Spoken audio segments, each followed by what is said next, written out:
2장부터 한 시간 되는 데까지 할 생각인데요. 아마 일단 7장까지 좀 할 생각입니다.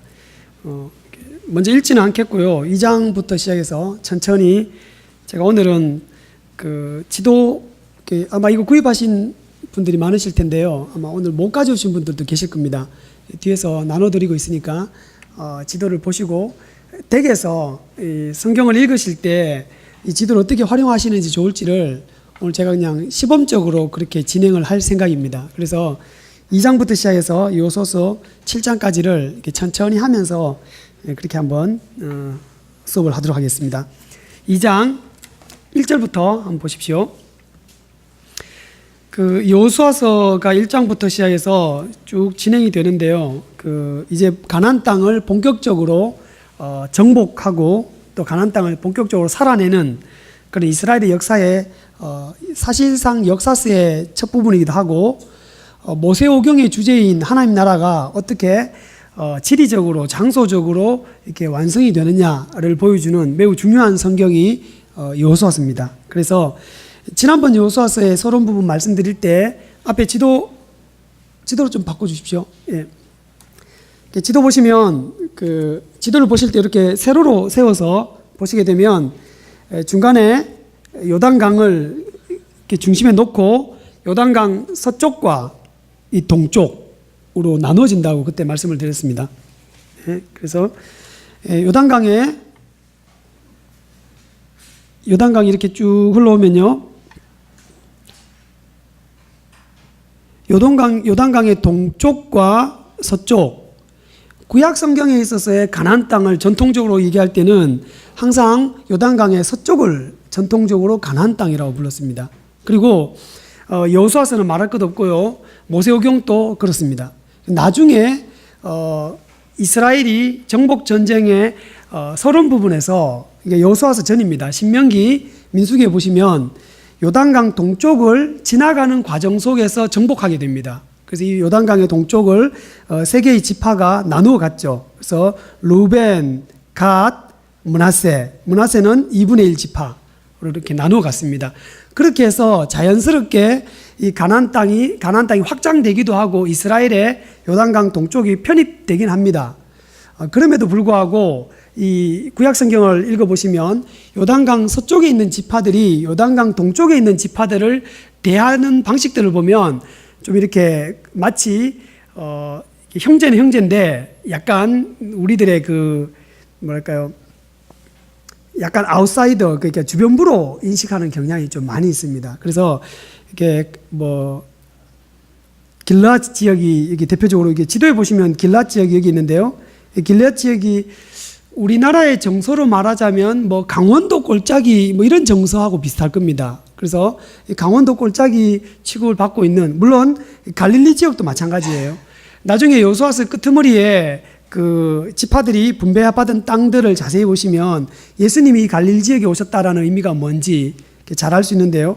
어쨌든 여호수아서 안에서는 이 갈릴리 지역은 그래도 가나안 땅에 속하는데 요단강 동쪽 지역은 가나안 땅에 속한 것으로 그렇게 인식하지 않는 그런 역사적인 큰 흐름들이 있습니다. 어쨌든 이제 여호수아서에서의 가나안 땅을 정복하기 위해서는 이 요단강을 건너게 됩니다. 그래서 북쪽에 있는 갈릴리 바다와 남쪽에 있는 염해, 사해 바다를 이렇게 위에서부터 쭉 내려오는 이 요단강을 건넌다라는 의미는 이제 출애굽기, 아마 잠시 후에 큐티를 우리가 출애굽기 본문으로, 오늘부터 시작했군요. 출애굽기 본문이 시작돼 갖고 이번 2월까지 출애굽기가 18장까지 진행이 됩니다. 그래서 미리 광고를 드리면 다음 달 2월 달 마지막 지도는 출애굽기의 출애굽 여정을 잠깐 다루었다가 다시 여호수아서로 넘어오도록 그렇게 하겠습니다. 그때 따로 지도를 이렇게 준비해 드리겠습니다. 출애굽한 이스라엘이 40년간 광야 생활 거쳐서 이제 요단강을 건너올 때는 이 요단강을 건넌다라는 말은 이제 옛 출애굽 세대, 실제로는 기간적으로도 40년 전이기도 하고 장소적으로도 이집트는 저기 아래 있습니다. 서쪽에 있죠. 남서쪽에 있는 이집트에서부터 이렇게 삥 둘러서 이렇게 요단강을 건너오긴 했지만 사실상 신학적인 의미, 그것으로 놓고 보면 이제 이집트 세대, 이 애굽 세대에서부터 새로운 이스라엘 이 가나안 땅에서의 하나님이 열어가시는 이 가나안 세대, 새로운 세대로 넘어오는 하나의 굉장히 중요한 그런 장소가 요단강입니다. 그래서 요단강을 건넌다라는 것들이 성경 속에서 어떤 의미가 있는지를 한번 잘 찾아보셨으면 좋겠고요. 성경 읽으실 때마다 요단강을 건너가기도 하고 다시 건너왔다가 건너가는 이런 것들을 보실 때마다 요단강은 단순한 지리적 경계가 아니고 그것은 굉장히 신학적 경계이기도 하고 의미적 경계가 됩니다. 그래서 이 불교 이야기를 해서 좀 그렇지만 절에 가보면 절은 대부분의 절들은 조그마한 또랑이라도 조그마한 강이라도 하나 만들어 놓고 다리를 만들어 놓고 절로 들어가게 되어 있습니다. 그것이 다리를 건너간다는 것이 하나의 이게 속세에서부터 이렇게 성스러운 곳으로 들어간다라는 그런 어떤 의미들을 이렇게 보통 종교에서 많이 갖고 있는데요. 어떤 종교학적인 얘기라기보다는 성경이 어떤 장소를 하나의 지정해서 이 장소를 건너가고 건너오는 것도 굉장히 중요한 의미를 갖고 그것을 통해서 하나님이 우리에게 가르치시는 그런 이야기들이 성경에 많이 나옵니다. 그래서 그것이 지리적으로는 요단강이 그런 의미들을, 역할들을 좀 많이 했습니다.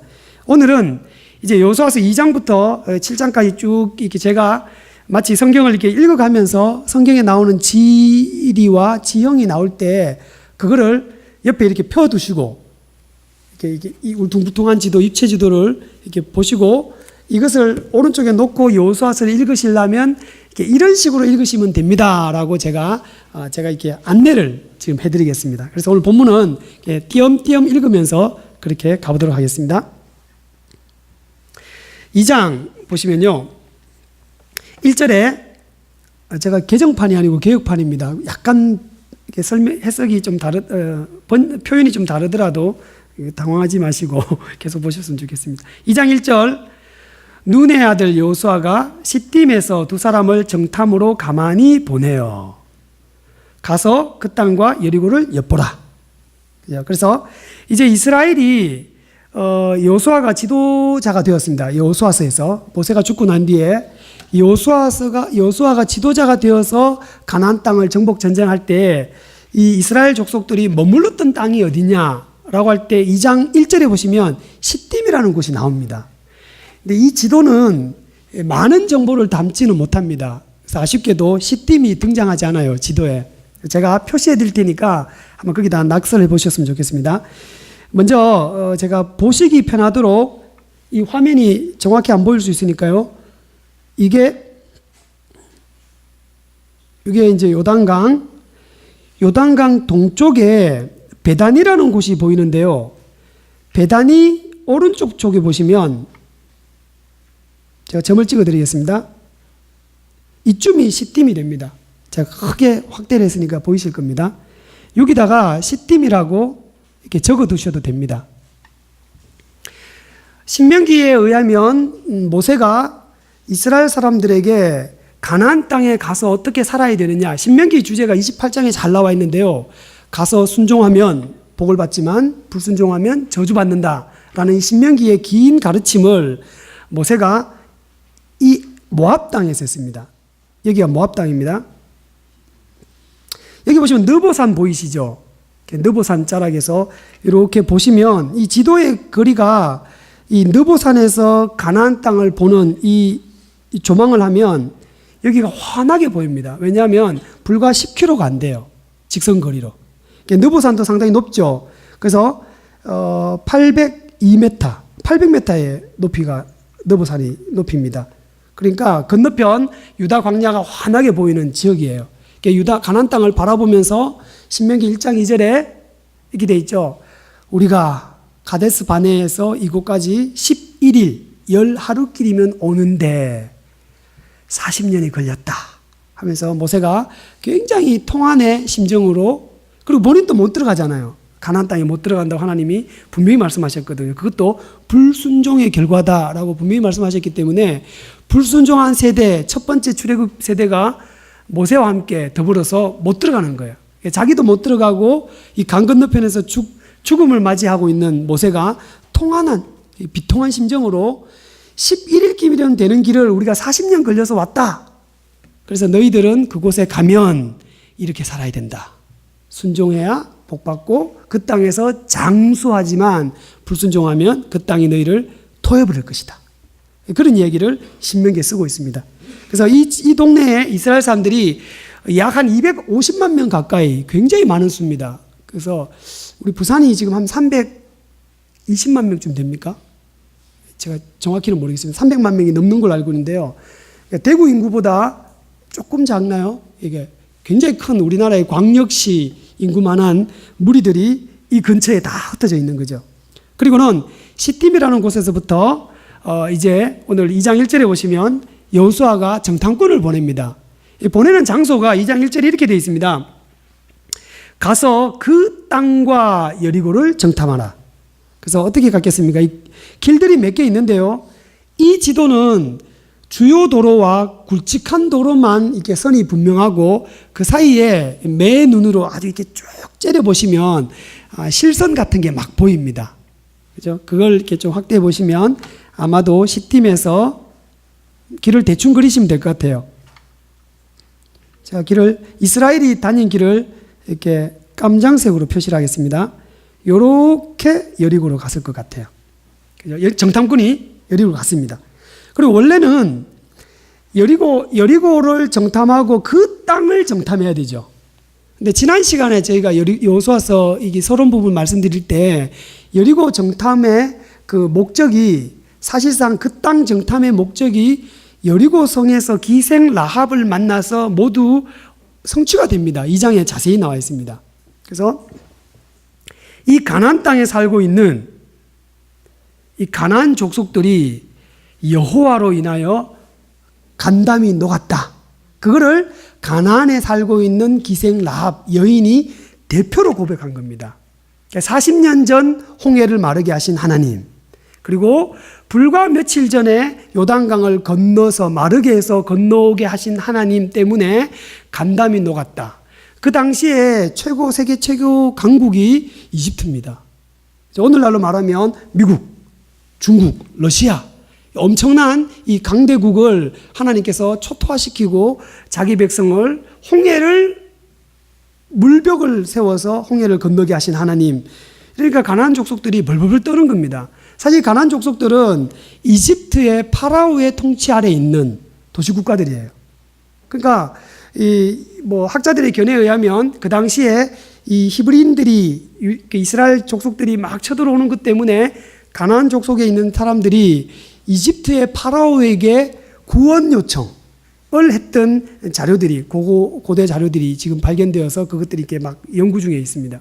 그래서 이거 보면 가나안 족속들은 이집트의 파라오의 밑에 있는 파라오를 의지해서 있는 그런 속국들입니다. 그런데 그 파라오를 한순간에 끝장내고 이스라엘을 구출해내신 하나님이 앞장서서 이제 가나안 땅으로 들어오려고 하니까 간담이 녹죠. 그래서 이 장의 내용들이 그런 내용들입니다. 그래서 그 땅과 여리고를 정탐하라 했는데 사실상 이 장의 내용은 그 땅은 정탐하지 않고 여리고만 그것도 3일 동안 가서 기생 라합 집에 숨었다가 돌아옵니다. 정탐의 효과는 다 이룬 거예요. 어디에 군인들이 배치가 되어 있고 어디에 성벽이 있고 어디에 타워가 있느냐 이런 것들을 이렇게 보는 게 아니고 실제로 정탐의 의도가 다 드러납니다. 그래서 그것이 여호수아서 2장에 있습니다. 이제 정탐을 한 여호수아의 정탐꾼들이 3일 동안 정탐하고 시딤으로 다시 돌아오죠. 이렇게 돌아옵니다. 이렇게 시딤에 와서 3장 제가 드리겠습니다. 여호수아가 아침에 일찍이 일어나 이스라엘 사람들로 더불어 시딤에서 떠나 요단에 이르러서는 건너가지 않고 거기서 유숙하니라. 여기 요단이 어디겠습니까? 요단강이죠. 그러면 이제 시딤에서 이스라엘 족속들을 다 모았습니다. 다 모아서 요단강의 초입부에 도착했습니다. 이제 요단강을 건너기 직전입니다. 제가 이스라엘 땅 가보진 않았지만 가본 것처럼 늘 설명을 드리죠. 요단강 하구는 아무리 넓어도 이렇게 크지가 않습니다. 아마 이 요단강 자체가 굉장히 좁아서 어떤 데는 한 3발 정도 건너면 뛰어 건너갈 수 있는 굉장히 좁은 곳도 있고요. 하구니까 조금 넓을 겁니다. 그래서 아마 이 교회 폭보다 조금 더 넓을란가요? 홍수가 날 때는 더 넓고요. 가뭄이 들 때는 더 좁아지는 그 요단강이니까 이렇게 조금만 지나가면 강은 금방 건널 수 있는 거예요. 여기 앞에 서서 이스라엘 족속들이 했는 일들이 있습니다. 여기 보시면 3장 1절 끝에 건너지 않고 유숙합니다. 유숙하는데 아니 바로 금방 건너갈 수 있는데도 불구하고 유숙한 이유가 뭐냐면 2절 보십시오. 3일 후에 유사들이 진중을 두루 다니며 백성들에게 그러면서 어떤 명령을 내립니다. 3절부터 6절까지. 그 명령의 내용은 제사장이 먼저 들어갈 것이다. 가서 언약궤, 법궤를 메고 그 가나안 요단강을 탁 밟는 순간에 물이 그칠 것이다. 그리고 난 뒤에 너희들이 다 건너가고 제사장이 마지막에 발을 뗄 것이다. 그게 2장, 3장에 그 내용들이 다 나와 있습니다. 그러면 상상을 쭉 하시면서 이 내용을 보시면 좋습니다. 제사장이 가장 먼저 가서 요단강에 발을 이렇게 축축하게 거의 중간까지는 아니겠지만 아마 무릎에서부터 이렇게 허리까지 이렇게 쭉 오겠죠. 딱 서는 순간에 강물이 어떻게 되어 있냐면 위에서부터 말랐다 이렇게 되어 있습니다. 물론 말랐다는 게 바싹 말랐다는 얘기가 아니고요. 물길이 끊어집니다. 홍해는 지난번에 말씀드린 것처럼 홍해는 하나님이 깊은 바다를 물벽을 세우십니다. 그러니까 이게 바다라고 생각했을 때 우리 교회 본당의 그 왼쪽 편 벽과 오른쪽 벽이 물이라고 생각해 보십시오. 물벽이에요. 그 물벽인 데를 이스라엘 족속들이 다 건너가는데 그 요단강을 건널 때는 위에서부터 내려오는 물, 그죠? 이게 위에서부터 내려오는 강물이 그쳤다라고 되어 있습니다. 그래서 아마도 그 당시에 이 본문에 나와 있지만 추수 시기 때는 우기기 때문에 이게 홍수가 집니다. 그래서 강이 이렇게 꼬불꼬불하잖아요. 거기에 물이 갑자기 늘어나면 그 꼬불꼬불한 강에 이렇게 물살이 확 치고 지나가면서 그 주변에 있는 언덕들이 이렇게 무너지는 홍수로 말미암아 무너져서 일시적으로 이렇게 댐이 형성이 되었을 거라고 추측하고 있습니다. 그런 이제 일리가 있는 추측이고요. 어쨌든 거기에 댐이 임시로 이렇게 물길을 막는 바람에 아마 그 아래에 있는 물들이 서서히 그쳤겠죠. 그럼 이제 질퍽한 물들이 이제 많이 줄어드는 그 상태로 이 강을 건너게 됩니다. 근데 건너기 전에 여호수아가 이스라엘 사람들에게 한 얘기가 뭐냐면 정결하게 하라라고 얘기합니다. 이스라엘이 요단강을 건너기 전에 했던 일이 뭐냐면 이스라엘 족속들이 모두 성결하게 하는 거예요. 그래서 요단강을 눈앞에 두고 3일 동안 기다리면서 단순히 요단강 건너는 방법만 가르쳐 준 게 아니고 3일 동안 이스라엘 족속들에게 여호수아가 시킨 일이 뭐냐면 이 요단강이 건너가면 그곳은 너희들이 지금까지 살았던 삶의 방식이 아니라 전혀 새로운 삶의 방식, 신명기에서 가르치는 그 요단강의 가나안 땅에서 살아가는 그 매뉴얼대로 삶의 방식대로 살아야 되기 때문에 이스라엘은 옛 사람의 삶의 방식을 버리는 의식으로서의 정결 의식을 3일 동안 치릅니다. 그래서 우리 같으면 급하게 빨리 무장해서 얼른 건너가서 전쟁을 치러야 되는데 굉장히 뜸을 들이고 있죠. 3장에 보시면 그렇습니다. 그래서 요단강 바로 초입부니까 지금 보시면 이 여리고에 살고 있는 사람들은 지금 사해가 2009년도에 그 수위를 보면 약 마이너스 422m입니다. 그러니까 이게 우기와 건기에 따라서 사해의 물높이가 조금씩 차이가 나는데요. 그러니까 약 마이너스 400m입니다. 여리고는 약 마이너스 250 정도 되는, 그러니까 사해보다는 좀 높아요. 그래도 해저 밑으로 내려오죠. 마이너스 200m가 훨씬 더 낮은 성입니다. 여기 시딤도 그 사해와 비슷한 그 위치에 있기 때문에 이 지도를 보시면 시딤의 높이가 그것도 거의 한 마이너스 200 정도입니다. 그러니까 여리고성에서 이게 직선거리로 바라보면 그 요단강을 건너려고 하는 사람들이 눈에 다 보이는 거예요. 200m 밑으로, 150m 밑으로 내려 보이는 거죠. 이렇게 완만하게. 그러니까 밑에 있는 사람이 다 보이잖아요. 우리가 이제 운동장 같은 데 가면 이렇게 관중석들이 이렇게 올라오지 않습니까? 지금 또 우리 본당이 비스듬하게 높거든요. 그러니까 저 위에서 밑에 250만 명이나 되는 사람들이 바글바글 모여 있는 게 보이는 거예요. 그러면 3일 동안 지체할 이유가 없잖아요. 저들이 방어 대책을 꾸리기 전에 얼른 들어가서 이렇게 여리고를 무너뜨려야 되는데 거기서 이상한 짓을 하고 있는 거예요. 성결 의식을 하고 있습니다. 그 여호수아서 3장에 잘 나와 있습니다. 그리고 14절부터 17절까지 이렇게 건너오는데요. 요단강을 건널 때 또 한 가지 한 일이 있습니다. 그게 뭐냐면요. 여호수아가 시키는 거예요. 지파마다 한 명씩 대표로 나와라. 12명이 나왔겠죠. 그래서 돌을 취하게 합니다. 그 돌을 가져다가 아마 그 당번은 좀 무거웠을 것 같아요. 좀 큰 돌이니까요. 그 돌을 치고 나중에 제단을 쌓을 때 사용할 돌입니다. 굉장히 의미가 있겠죠. 물이 있어야 될 요단강이 말라버린 그 요단강. 하나님이 요단을 마르게 하셔서 건너가셨다라는 굉장히 의미 있는 장소에 의미 있는 돌을 각 지파가 대표성 있게 한 명씩 그것을 들고 이렇게 메고 가든지 지고 가든지 들고 일정한 곳으로 가서 거기서 제단을 쌓아서 하나님의 요단강을 건너게 하신 사건을 기념하게 하는 그 장치가 3장에 나와 있습니다. 또 하나는요, 이 제사장이 서 있는 그곳에다가 또 12개의 돌로 쌓아서 그 요단강 한복판에 조그마한 이 돌무더기를 쌌습니다. 2개의 상징, 기념비가 만들어지게 됩니다. 하나는 요단강에, 하나는 나중에 길갈에 가면 거기서 다시 쌓게 됩니다. 어쨌든 그런 것이 요단강을 건너는 사건입니다. 4장 1절 4장에 그게 나와 있죠. 쭉 나와서 온 백성이 요단강을 건너기를 마치매 여호와께서 여호수아에게 일러 가라사대 백성의 매 지파에게 한 사람씩 12를 선택하여 돌을 가져다가 3절 끝에 오늘 밤 너희 유숙할 그곳에 두게 하라. 유숙할 곳은 여기서 멀지 않는 길갈이라는 곳에 유숙하게 됩니다. 그래서 설명드렸던 내용들이 쭉 와서 16절부터 증거궤를 맨 제사장이 요단에서 올라오게 합니다. 그리고는 요단에서 올라올 때 18절에 그들이 육지를 제일 마지막에 건넜겠죠. 육지를 밟는 순간에 위에서 아마 임시로 댐이 만들어졌던 그것이 이제 물이 점점점 넘치니까 그 댐에서 물이 흘러 넘쳤겠죠.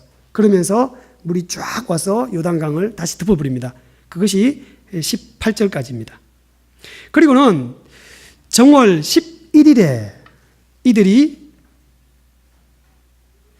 백성이 요단에서 올라와서 여리고 동편 지경 길갈에 진쳤다. 아쉽게도 시딤도 안 나오고 길갈도 안 나옵니다. 제가 다른 지도를 갖고 이 길갈의 위치를 찾아봤는데요. 설명을 드리겠습니다. 한번 찾으셔서 표시를 한번 내보십시오. 시딤은 요 정도가 시딤이라고 말씀을 드렸고요. 길갈은 요단 여리고 동편인데요. 한 요쯤 됩니다. 길갈 약 2km밖에 안 돼요. 길갈과 여리고 사이에는 2km밖에 안 됩니다. 2km는 사람이 30분이면 걸어가는 거리입니다. 1시간에 4km 정도 걷는다 그러거든요. 자전거는 5분 정도 거리입니다. 그러니까 굉장히 짧은 거리입니다. 2km. 그러니까 여기 보시면 여리고하고 길갈의 그 높이를 보면 등고선을 보면 이것도 완만하게 길갈 쪽이 약간 더 낮습니다. 여리고에서 다 보이겠죠. 이 시딤에서 건너서 왔던 사람들이 여리고를 향해서 곧장 진격해 오는 줄 알았는데 휙 비껴가서 길갈에 가서 진을 친 거예요. 바로 턱 밑에, 여리고성 턱 밑에다가 진을 쳤습니다. 길갈에 와서 이들이 한 일이, 길갈 옆에다가 이게 날짜도 중요한데요. 여호수아서에서 이 지금 길갈에 진친 날짜가 언제냐면 정월 1월 11일입니다. 물론 이스라엘 달력이죠. 이스라엘의 음력 1월 11일. 그러니까 1월 11일 날 이스라엘이 길갈에 진을 쳤습니다. 그리고는 4장 19절부터 5장 전체 5장 15절까지 이스라엘이 곧장 여리고를 필두로 해서 이 가나안 땅을 정복한 것이 아니고 여기에 또 머무릅니다. 상당한 기간요. 물론 이제 그 날짜로서 1월 11일 날 정착한 이 사람들이 뭘 하느냐면 먼저는 20절에 12돌을 가져왔다 그랬죠. 12돌을 가져와서 제가 여기다가 저는 이제 낙서를 마음대로 할 수 있는 곳이라 그냥 쓰겠습니다. 먼저는 12돌을 갖고 제단을 샀습니다. 제단이라고 하면 좀 정확하지 않으니까요. 그냥 단을 이렇게 12돌 무더기를 샀습니다. 돌무더기.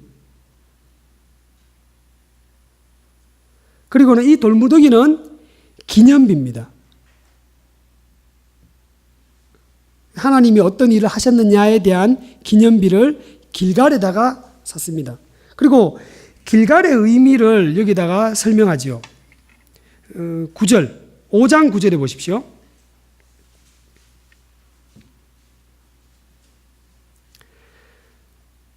저만 읽으면 재미가 없네요. 같이 읽을까요? 시작. 여호수아께서 여호수아에게 이르시되 내가 오늘날 애굽의 수치를 너에게서 굴러가게 하셨다 하셨으므로 그곳 이름을 오늘까지 길갈이라 하라. 성경을 읽다 보면 히브리어가 굉장히 어려운데요. 히브리어 단어 앞이나 뒤에 그 뜻을 많이 설명합니다. 오늘 길갈의 의미가 뭘까요? 하나님께서 이스라엘의 수치를 굴러가게 하셨다. 길갈. 고대인들은 어떤 단어를 정할 때 의미를 갖고 그 의미에 맞는 단어들을 많이 정하죠. 이름도 지을 때 그 의미 있게 이름을 짓습니다. 굴러가게 하셨다. 하나님께서 수치를 물러가게 하셨다. 워낙 원시 언어이기 때문에 이 단어 하나에 담긴 의미들이 확장할 가능성이 많은데요. 어쨌든 굴러가다, 물러가다, 피해가다 뭐 다양한 단어들이 있는데 그런 뜻에서 길갈이라고 짓습니다. 근데 길갈의 뜻이 그런 뜻이죠. 그러니까 누가 지었겠습니까? 이 길갈이라는 이름을? 이스라엘 족속들이 지었겠죠. 원래 그 땅에 이름이 있었을 텐데 이스라엘이 와서 그 땅에 이름을 지어버립니다. 여기는 길갈이다. 언제 지어졌습니까? 여호수아서 시대죠. 여호수아서 시대에 여호수아가 그 땅에 이름을 짓습니다. 근데 애굽의 수치를 물러가게 하다라는 뜻의 길갈은 어떤 사건하고 연결이 되느냐 하면요. 5장 2절에 보십시오. 그때 여호와께서 여호수아에게 이르시되 너는 부싯돌로 칼을 만들어 이스라엘 자손들에게 다시 할례를 행하라. 5장 2절부터 시작해서 9절까지는 이스라엘 족속들의 모든 남자들이 할례를 행했습니다. 지금 여기서 한 사건 두 번째는 할례입니다. 이스라엘이 출애굽할 때 이스라엘 40년 동안 광야를 다니면서 아마 항상 돌아다니기도 하고 하나님께서 할례를 명하셨지만 아브라함을 통해서 언약의 백성들에게 언약의 징표를 상징을 몸에다가 새겨서 그것을 갖고 평생 언약 백성답게 살아라라는 뜻의 할례를 아마도 광야 생활하는 동안에 많이 못했을 겁니다. 그래서 아마 난지 8일 만에 예수님 시대는 난지 8일 만에 할례 행하는 것이 흔한 관습이고 풍습이었는데 8일부터 시작해서 일정한 어린 시기에 할례를 행했어야 되는데 행하지 못했습니다. 많은 경우에. 6월절도 제대로 못 지켰고요. 그렇게 해서 광야 40년 동안 하다가 이 가나안 땅에 오자마자 첫 번째 한 일, 그것이 기념비를 쌓는 것을 그냥 우리가 첫 번째 사건으로 볼 수 있지만 굉장히 중요한 상징적인 의미가 할례입니다. 할례. 그러니까 언약 백성으로서 이 땅을 살아야 된다라는 첫 번째 사건이죠. 그러면서 애굽의 수치, 애굽의 종로로 타는 것부터 시작해서 애굽의 수치가 의미하는 바는 상당히 큽니다. 출애굽기 안에서만이 아니라 사실상 이 광야 생활을 모두 아울러서 아까 요단강을 건너기 전이 광야 세대, 즉 이집트 세대라고 말씀드렸죠. 장소적으로는 이집트를 떠나왔지만 여전히 이집트의 수치 안에 머물러 있는 40년. 이집트 세대의 수치를 다 씻어내는 그것이 할례입니다. 그러니까 여기 와서 이제 가나안 세대, 이 가나안 땅에서 하나님 나라를 이루는 이 가나안 세대는 이 수치를 물러내고 거기서 하나님 나라를 새롭게 시작한다. 요단강도 건넜지요. 요단강 건너와서 하나님이 할례를 행하게 합니다. 그러나 이 할례는 굉장히 위험한 거죠. 그러니까 사람들의 행동을 적어도 일주일 가까이, 옛날에 의학 기술이 발달하지 않았으니까 일주일에서 뭐 거의 상당히 오랫동안 몸이 불편해서 당장 전쟁이 벌어지게 되면은 죽을 수밖에 없는 그런 위험한 짓을 이땐 짓이라고 얘기해야 됩니다. 굉장히 위험한 짓이고 바보 같은 짓을 여리고의 그 막강한 여리고에서 내려다 보이는데 지금 하고 있는 거예요. 이스라엘 백성 전부가 병원을 차리고 있는 거예요. 상상해 보십시오. 이건 굉장히 말도 안 되는 짓을 하고 있는 거예요. 이 전략적으로 군사적으로 말이 안 되는 짓을 하고 있습니다. 아마 그때 쳐들어왔으면 이스라엘 족속들은 다 멸족되었을 겁니다. 사실은 이스라엘의 선배, 조상들, 야곱의 아들들이 이 전략을 한번 써먹었더랬습니다. 창세기에 보시면 33장인가요? 창세기에 보시면 저기 세겜이 오늘 또 세겜 본문이 잠깐 나올 건데요. 이 세겜에 가서 세겜 추장, 거기가 야곱의 딸 디나, 그죠? 네, 디나를 이렇게 범합니다. 그것 때문에 오빠 둘이가 그 열 잘 받는 오빠 둘이 있습니다. 그 오빠가 칼을 갈고 하다가 어떻게 하면 죽일 수 있을까 하고는 써먹은 방법이 언약 백성이 살아가는 언약의 징표를 악용합니다. 굉장히 나쁘게 쓰죠. 그렇게 해서 너희들 할례를 행하면 우리가 너희들하고 같이 일가를 이룰 것이다. 우리 동생을 줄 것이다. 했는데 할례 행하고 그 다음 바로 급습하잖아요. 그래서 이 세겜 족속들을 다 죽여버립니다. 이미 써먹었던 방법이에요. 근데 지금 이스라엘이 그 앞에서, 여리고 앞에서 2km밖에 안 떨어진 곳에서 빤히 내다 보이는 곳에서 할례를 행하고 그렇게 다 들어누워 있는 거예요. 전투력 제로. 그죠? 그대로 누워있는 상태입니다.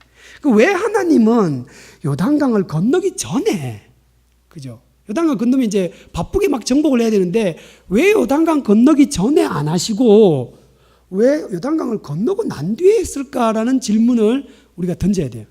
그런 질문을 끊임없이 던져야만 성경에서 말하고자 하는 그 의미들을 잘 이해할 수 있는 그런 좋은 습관이 생깁니다. 그러니까 왜 요단강을 건너와서 그것도 2km 눈앞에 보이는 데서 이상한 짓을 할까? 세 번째는 이 5장 뒷부분에 보시면 10절에 보시면요. 이스라엘 자손들이 길갈에 진을 쳤고 그달 14일 저녁에 여리고 평지에서, 여리고성 근처니까 이 평지를 여리고 평지라고 부릅니다. 길갈이 있는 곳에. 거기서 유월절을 지켰다 되어 있습니다. 이 길갈에서 제가 지금 번호를 달 때는 세 번째지만 중요한 사건으로서는 두 번째입니다. 바로 유월절을 지킵니다. 이스라엘은 출애굽할 때 10번째 재앙인 장자 죽음의 재앙, 이집트 사람들의 장자 죽음의 재앙과 맞물려 있는 이스라엘 족속들의 장자를 살리는 하나님의 그 은혜와 맞물려 있는 절기가 유월절인데요. 이 유월절은 이스라엘의 역사적으로, 천년의 역사적으로 그렇게 잘 지켜지지 않았습니다. 그러니까 유월절이 매년마다 지켜지지 않았거든요. 그러니까 광야 40년 동안 또 거의 지켜지지 않았습니다. 그러니까 1월 14일입니다. 지금 이스라엘이 길갈에 언제 왔다 그랬습니까? 1월 11일에 왔죠. 1월 11일에 왔는데 3일 지나서 유월절을 지키는 겁니다. 이스라엘이 이집트에서 이미 첫 번째 유월절을 40년 전에 지켰습니다. 그러니까 연도로 치면 이스라엘 달력 1년 1월 14일 첫 번째 유월절을 지켰어요. 그리고는 제2회, 제3회, 제4회 유월절을 지켰어야 되는데 이스라엘이 광야 생활하는 동안에 거의 못 지켰을 겁니다. 그래서 횟수로 정확하게 말하자면 제40회, 그러니까 제40년 1월 14일이에요. 연도로 치면 40년 1월 14일 40회인지 몇 회인지는 모르지만 이제 본격적으로 유월절을 지키는 겁니다. 그래서 요단강을 건너기 전에 유월절을 행할 수도 되는데 왜 하나님은 그 3일 동안 기다려서 계속 날짜를 늦추잖아요. 계속 날짜를 늦추어서 요단강을 건너온 다음에 하나님은 유월절을 지키게 했는가? 그것도 아마 우리가 계속해서 끊임없이 질문을 던져야 됩니다. 유월절이 의미하는 바가 뭔가? 창세기 잘 나와 있으니까, 출애굽기도 잘 나와 있으니까 그때 한번 잘 보셨으면 좋겠습니다. 유월절을 지킬 때 그때 어떤 특이한 사건이 있는데요. 그게 뭐냐면 10절 끝 11절에 보시면요. 유월절 이튿날에 1월 15일 그 땅에 소산을 먹되 식물을 먹되 그날에 무교병과 유월절 다음 날이 무교절이니까 무교병을 먹죠. 그리고는 볶은 곡식을 먹었는데 그 땅의 식물을 먹습니다. 이 땅 아마 와서 그 주변에 있던 식량 곡식들을 먹었겠죠. 그렇게 했을 때 어떻게 되느냐면 12절에 그 땅 소산을 먹은 다음 날에 만나가 그쳤다. 만나가 몇 년간 내립니까? 이스라엘이 출애굽함과 동시에 거의 동시에 하나님이 출하기를 주시고 만나를 주십니다. 그러니까 마라에서부터 시작해서 쭉 내려와서 시내산까지 도착하는 게 3개월 정도 걸리거든요. 3개월 전에 그 여정 중에 이스라엘 백성들이 배고파요 막 이렇게 하니까 하나님이 고기도 주시고 빵도 주시는데 그 빵을 주시는 원료가 만나죠. 이스라엘이 출애굽하자마자 하늘에서 우박 비슷하게 이슬 비슷하게 내립니다. 서리 비슷하게. 그래서 만나가 내렸는데 지금 건너와서 40년 1월 15일 만나가 그칩니다. 왜 하나님은 그렇게 좋은 장치, 그죠? 이게 이스라엘에게는 일종의 연금 아닐까요? 뭐 국민연금 뭐 얼마 안 되지만은 좀 이렇게 선진국에서 말하는 복지국가에서 연금 줄 때 그 연금으로 충분히 살아갈 수 있는 연금과도 같은 거 아닙니까? 만나라는 게 매일매일 주시잖아요. 그죠? 이스라엘이 얼마 전에 우리 마가복음 묵상할 때 마가복음은 예수님의 그 4,000명과 5,000명 먹으신 사건을 두 번을 소개하고 있거든요. 한 번으로 부족해서 두 번씩이나 예수님이 엄청난 것들을 하늘에서부터 생명 양식을 주셨던 하나님처럼 당신이 양식 주시고 양식 되신다라는 걸 보여주는 사건이 4,000명과 5,000명을 먹이는 사건이잖아요. 이럴 때 이스라엘 백성, 그 예수님의 제자들은 깜짝 놀래고 그 주변에 있는 사람들이 너무너무 좋아합니다. 그죠? 마치 하늘에서 음식이 내린다면 애들 좋아하는 만화 영화에도 그런 제목이 있습니다. 하늘에서 막 음식이 내려요. 얼마나 좋습니까? 그죠? 먹고 사는 이런 어떤 문제를 고민하지 않고 하나님 나라를 위하여 그죠? 일을 할 수 있는. 근데 만나가 그쳐버립니다. 그것도 약속의 땅에 왔는데. 아니, 비상대책으로 40년 동안 농사 지을 수 없는 땅에서 하나님 주신 것 감사하지만 약속의 땅은 말 그대로 약속의 땅이고 신명기 그리고 앞에 모세를 통해서 끊임없이 되뇌어졌던 땅의 이름이 뭐냐면 젖과 꿀이 흐르는 땅이잖아요. 풍요로운 땅. 이 풍요로운 땅에 만나가 그칩니다. 하늘에서부터 내려오는 하나님의 다이렉트 직접적인 그 하나님의 공급하심, 연금, 통장이 더 이상 안 돌아요. 그게 의미가 있는 겁니다. 이것도 여리고 요단강을 건너오자마자 이스라엘이 길갈이라는 곳에서 정착하고 거기에 머물렀을 때 일어난 사건입니다. 굉장히 중요한 의미들이 있으니까 나중에 여호수아서를 읽으시면서 끊임없이 질문 던지셔야 됩니다. 왜 하나님은 만나를 연금을 그치게 했을까? 계속 주셨으면 얼마나 좋을까? 그런 거 한번 잘 생각해 보시고요. 마지막으로 13절부터 15절까지 길갈에서 있었던 네 번째, 중요하다기보다는 여호수아에게 중요한 겁니다. 하나님의 군대 장관이 나타납니다. 그리고는 14절에 여호수아에게 이르되 네 발에서 신을 벗어라. 네가 선 곳은 거룩하니라. 여호수아가 그대로 행합니다. 하나님의 군대 장관 만납니다.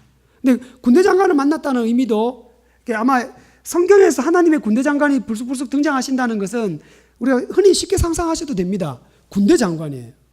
만군을 호령하는 하나님의 군대 장관, 사령관.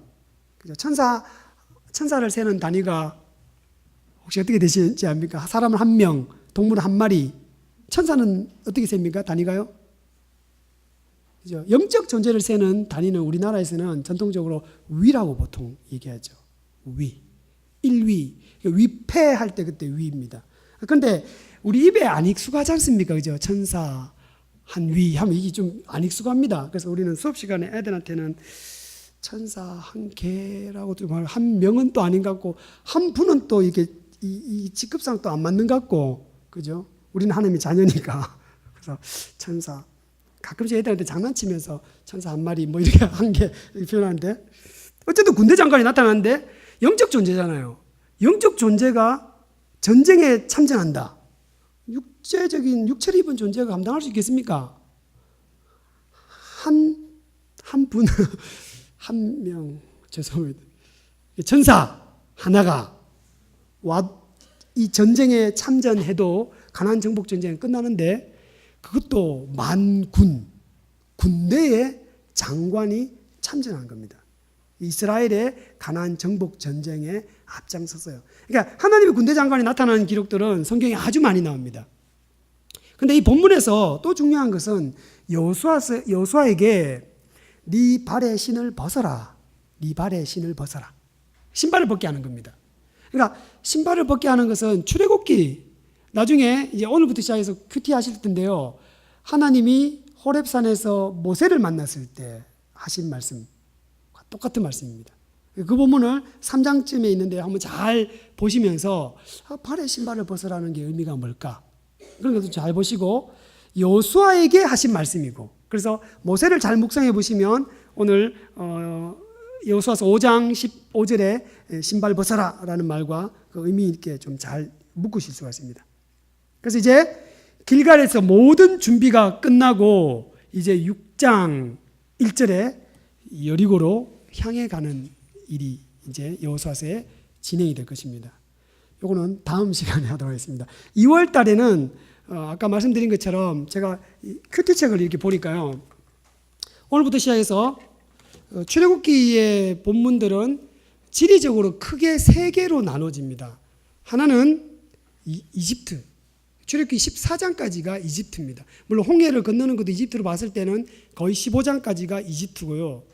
이집트에서 시내산 사이에 있는 광야 사건이 16, 17, 18장까지입니다. 거기 3개월 정도 건너오고요. 그리고는 19장부터 마지막 40장까지는 시내산에서 일어난 사건입니다. 그래서 지리적으로 출애굽기가 세 등분인데 두 개의 등분이 이번 2월 달까지 마지막 날까지 큐티를 하게 됩니다. 큐티를 다 끝내시고 난 뒤에 2월 마지막 주 때 지도 수업할 때 그때는 이 지도는 안 갖고 오셔도 되지만 이제 그때 제가 새로운 지도를 드려서 출애굽하는 여정 그거를 좀 실시간에 한번 다루고 여호수아서는 3월부터 계속 이어서 이제 정복 전쟁 이야기를 계속 하도록 그렇게 하겠습니다. 지도 공부에 이제 흥미가 있는 분들이 몇 분 개인적으로 말씀을 주시는데요. 제가 지도책을 몇 권 소개를 시켜드리겠습니다. 그래서 보시고 본인의 어떤 그 관심도에 따라서 지도책을 따로 사셔도 좋겠습니다. 오늘 소개시켜드릴 책은 아가페 성서 지도라고 있습니다. 좀 오래된 책이긴 한데요. 그리고 조금 지나치게 학문적인 구석이 있긴 합니다. 그래도 좀 꼼꼼히 잘 나와 있어요. 그래서 아가페 성서 지도라는 게 값은 18,000원입니다. 아마 이게 제가 옛날에 구입한 거라서 올랐을 수도 있는데 지도가 되게 잘 되어 있습니다. 이런 식으로 막 칼라는 화려하지 않지만 옆에 설명들이 아주 좋아요. 본문 그리고 고고학적인 자료들을 많이 다뤄놨습니다. 그 당시에 역사도 그렇고요. 그래서 한번 이게 도움이 되실 수 있습니다. 아가페 성서 지도. 다음에 두 권 더 소개시켜드리고 싶은데 그거는 학교에 있어서 제가 개학하면 가져와서 이렇게 소개시켜드릴게요. 요거보다 작으면서 보시기 쉬운 컬러풀한 조그마한 지도가 있는데요. 그것도 괜찮습니다. 다음에 설명을 다 들으시고 구입하셔도 되고 나는 그냥 좀 어려워도 당장 사고 싶다 하시는 분들은 기독교 서점에 가시면 아가페 성서 지도를 구입하시면 될 것 같습니다.